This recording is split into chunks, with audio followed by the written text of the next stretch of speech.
Hi, welcome back to the Synchronicity Podcast. I'm Megan. And I'm Nicole. Thank you for being here. As most of you know that have been here, we are Change Your Brain, Change Your Life.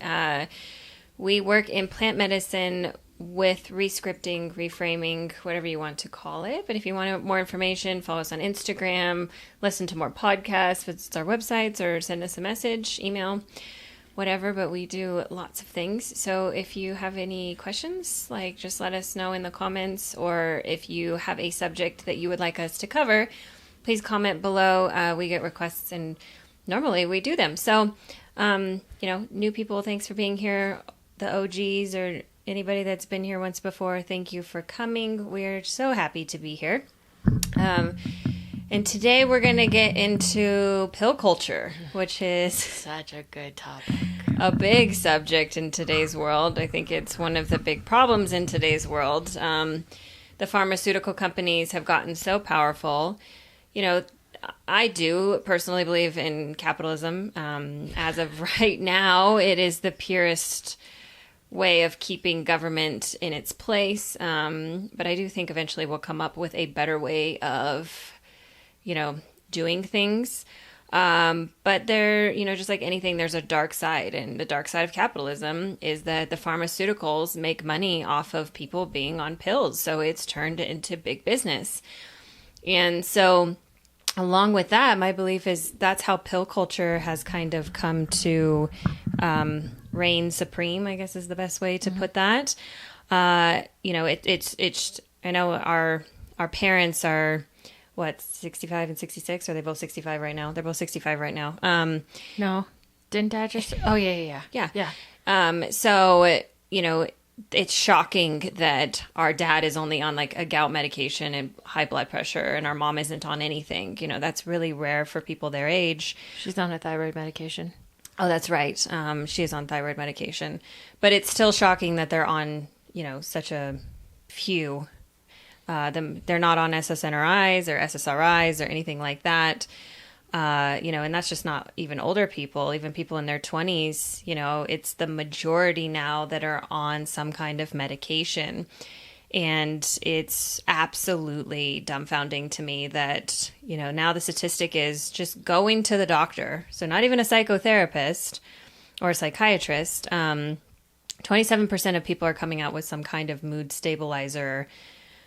Or, now people are on Ozempic, and there's all of these things, all of its, pharmaceuticals, all of its big business. And, it's really taking over society, or already has taken over society. So, well, yeah, I mean, it's crazy, how many clients come to us and they're like, oh, I'm on a laundry list of things. Our intake forms, when people start working with us, our little space where it says, what are you taking? And we originally, when we first started working in this a while ago, I was I just wanted to see what not necessarily even medications people were on. Obviously we needed to know SSRIs, SSNRIs, lithium, bipolar medication, stuff like that, because of the interaction with psilocybin. But, I really just mainly we started doing it to know the vitamins and things like that, so that we could help them in regards to supplements. And then it evolved into laundry lists of sleeping pills and a mood stabilizer for this, but then an antidepressant for that. And I think on average, I'd say majority of our clients start with us, they're taking anywhere between 4 and 6 different medications for some form of mood or sleep or something. Yeah, no, it's just, it's become normal to take a pill and not actually, we're looking at symptoms and not at cause. And, the underlying cause of all of this obviously is emotions or feelings that don't feel good. Mm-hmm. And, you can't we've talked about this before, you can't do anything about a feeling, right? It's a feeling is a feeling. It's not rooted in reality. It's not rooted in logic.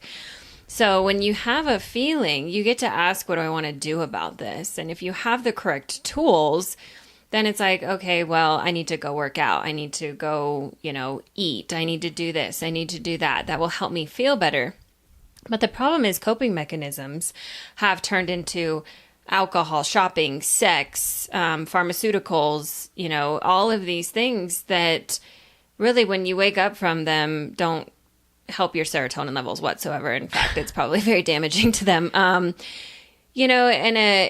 it's just part of our culture right now. And, there's a 60% suicide rate in men, right now, or it's gone up 60%, I should say, since COVID.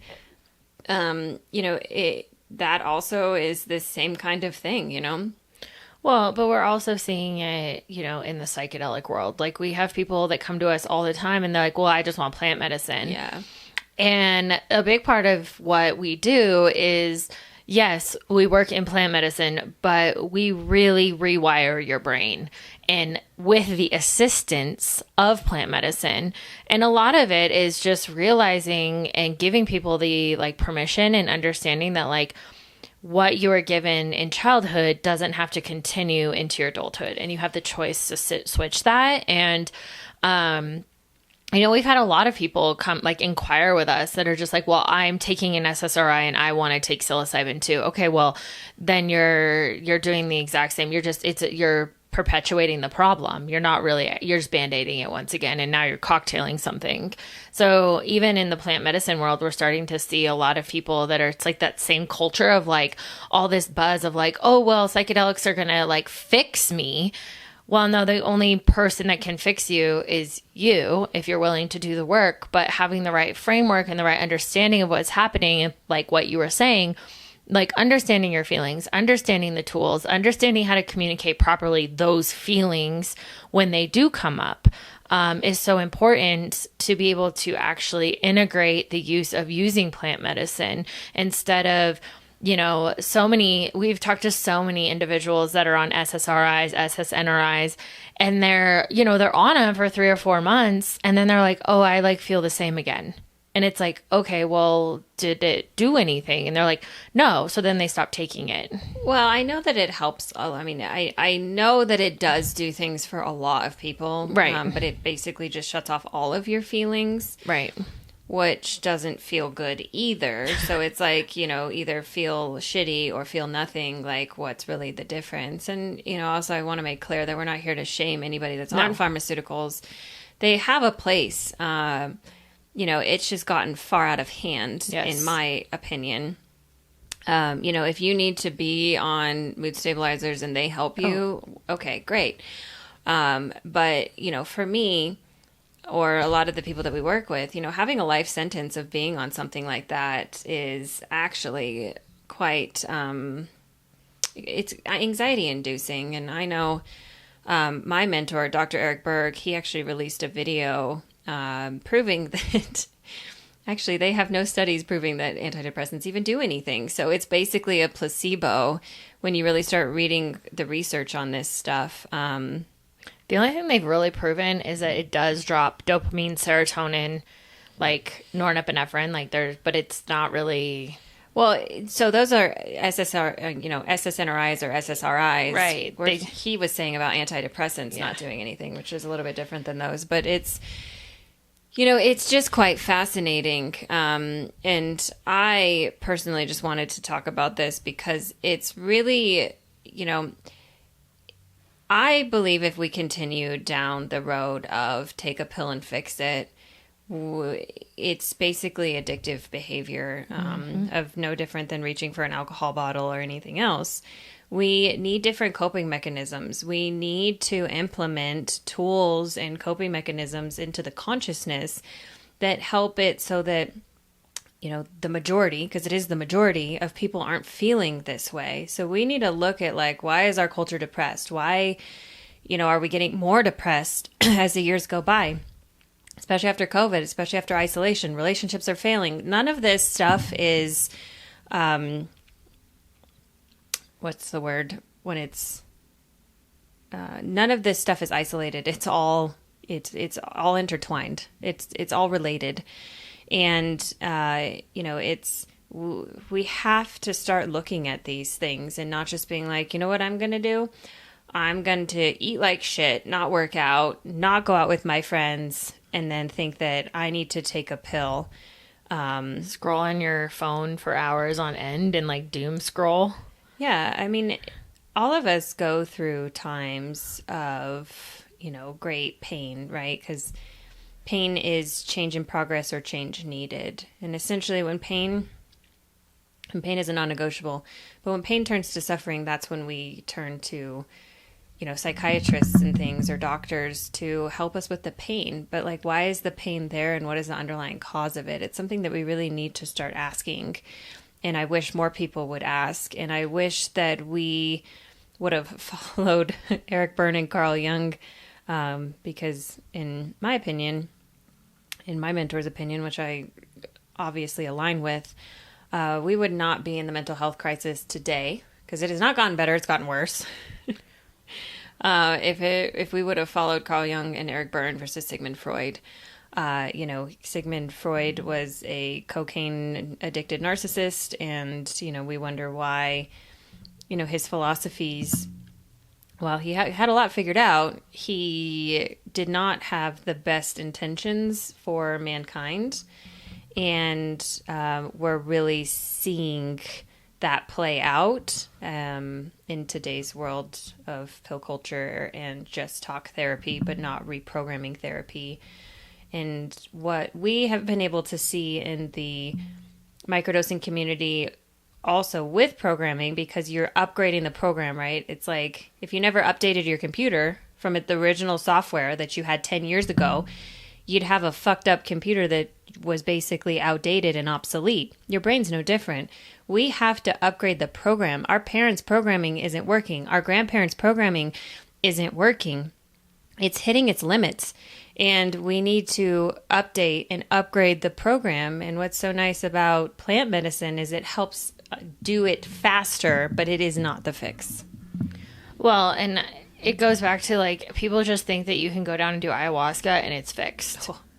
And I think that is something I really struggle. Like I've struggled with, and being in this industry, because like we have people that come to us like almost borderline like psychotic breaks because they've gone and drank ayahuasca and there's no framing, there's no understanding of like what is actually happening in the subconscious. And like that's a really cool thing that we've done with our clients, like those that have gone and been a part of our retreats. We spend months with them beforehand, and they understand like their intention, their bodies, like they've worked a lot in microdosing. They're, a lot of them, well, they have to, in order to even drink ayahuasca, have come off their SSRIs and they feel better than they ever have before. But they were willing to do also the work and the willingness to say, okay, like, it's really scary. I've been on these pills for so long. I don't know how to feel. And it's like slowly, that whole coming off of them and understanding feelings again, because coming off of a lot of these pharmaceuticals is extremely overwhelming for people. Oh, and, this isn't just like, I'm just going to stop taking it. I mean, a lot of these individuals, like their brain is addicted, their bodies are physically addicted. Yeah.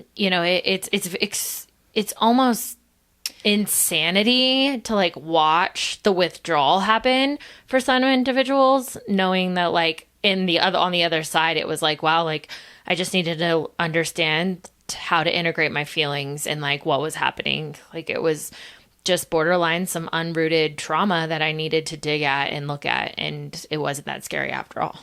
Yeah. I mean, I just think the point of this entire conversation is just that we need to find a different way. Nicole and I aren't saying that we have all the answers. It's just something that needs to be looked at, needs to be observed, needs to be like brought into the consciousness. It needs to be addressed. Yeah, it needs to be brought into the consciousness and really just looked at as to, this is obviously not the answer, because it's getting worse. It's not getting better. It's not fixing the problem. In my opinion, it's just perpetuating the problem. Moms are on all of these different medications, and then they're getting pregnant or they can't get pregnant. And like all of this stuff is linked. And, what is that doing? The baby's brain, why it's developing. Like you're not supposed to drink alcohol and you're not supposed to eat sushi, but yet you can take antidepressants and like all of these according things. To science, it doesn't pass the blood-brain barrier, or the placenta barrier. So, again, it's like doctors, It's really interesting, right? Because when you really start to understand how little doctors know and that they're not even put through proper nutrition school, they don't ask you what your diet's like or they'll ask you if you're working out, but they won't ask you what your diet's like. Their first line of defense is not, what are you eating and are you getting enough sunlight and are you hanging out with your friends? It's, oh, okay, well, let's get you a pill to fix that. My counter to that is like, shouldn't that be the last resort, not the first resort? And if we have natural things like psilocybin that has no side effects whatsoever, you overdose, you just trip. Why is that illegal? And also, why aren't doctors prescribing that versus something that's chemical based that we don't even know the long-term effects of because they haven't been being, ecstasy used to be legal. This shit we used to give women like morphine, the twilight while they were giving birth. The stuff that doctors have done that is now illegal is like mind blowing to me. Well, the thing is like a lot of this, if you follow the money, it goes deep down into like the Rockefellers, like generations. Right. And a lot of it was plant medicine. Like morphine is it's opium, which comes from poppy. Like, you can like trace like almost every pharmaceutical has a plant base, but it's been synthesized, like you said. And overall, it's all symptom based. We're in a symptom based culture. Oh, you can't sleep? Here's a sleeping pill. Oh, you're sad? Here's this. Oh, you're gained 20 pounds because of your SSRI. Here's Ozempic. Like, there's so many things that are happening. And I know a lot of, like, I've met individuals who have benefited from like Ozempic that are type 2 diabetes, that's in my opinion, like the pharmaceuticals just like blow my mind in that regard because like we've literally proven that type 2 diabetes is sugar resistance. So stop eating sugar, you heal the body. But we'll go down that wormhole on a different podcast, probably the podcast after this. But it's amazing how many pills are available for like everything. Well, it's because our society doesn't want to teach discipline and dedication. It wants to teach codependency. And that's exactly what codependency is that it's like, everything that is good in life is work. Relationships, your kids, dog, anything, right? You have to nurture it. You have to spend time with it. You have to love it. You have to care for it. You have to negotiate with it. Your mental illness, your body are no different, but yet we treat them like they're different. Like, oh, I shouldn't have to work out and eat right to feel good. No, like that's exactly what you have to do. Your first relationship and your main relationship is with yourself. And if your relationship is shitty with yourself, all of your relationships are shitty. Like your friendships, your personal relationships, like all of them reflect the relationship that you have with yourself. And if doctors taught that, we would not be in the situation that we're in. But that just goes back to like, I think the Western world is starting to slowly adapt. Slowly. Very slowly. You think it's slow? Slowly adapt this whole understanding of giving the power back to the people is what I'm saying. Well, is like, go work out first. Like, it's unbelievable how, even our dad, like he's on high blood pressure, but he's carrying an extra blood pressure medication. Well, he's obese. He's carrying extra weight. And yet I'm like, dude, how many times do you have to tell him like, you can't eat Cheerios for breakfast? Well, 60% of the population is obese at this point though. Right. And it's like, it's unbelievable. Like he'll go work out and then he's like, I'll eat Cheerios. I'm like, all right, man, good luck with that. Like your poor heart. But hey, at least he's 60. At least he's working out, I guess. At least he's 65 years old. What about the obese children? I can't even begin to start talking about the children because then I'm just going to get really, really mad. And then I'm going to offend a whole bunch of people because I'm going to be like, you're shitty parents. And I can't believe you're feeding your children that. And what is happening? It's borderline child abuse. But anyways, that might be another topic for a different day. But overall, the pill culture is look at your life, see where you're at. Have you done all the steps prior to taking a pill? Yeah, it's just something to think about. And that's what we want to do is get people to think more about who they are, what they're doing, and why they're doing it, and who put in that program. So Absolutely. Yeah. So if you're watching this on YouTube, thank you so much for being here. It's our new channel.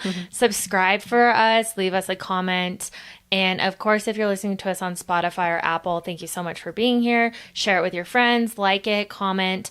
And if you want to hear a topic, please feel free to leave a comment about it or send us a DM at synchronicity_sisters. Until next time. Bye. Bye.